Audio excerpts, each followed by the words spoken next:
How you doing? I'm Mike for LovejoyAntiques.com, taking a look at a vintage Rolex bubbleback in stainless steel and 18 karat gold, both on the bezel and the crown, as well as on the buckle.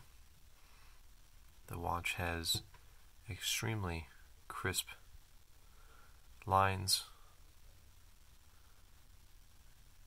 for its age, which is approximately 1940s production. Has this wonderful California dial with the Roman markers on the upper portion of the dial and regular Arabic and the lower portion.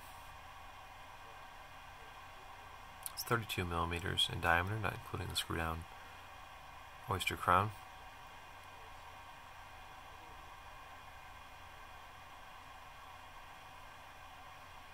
If you have any questions, feel free to give us a call, 239-649-7447, Monday through Friday, 10 a.m. to 5 p.m.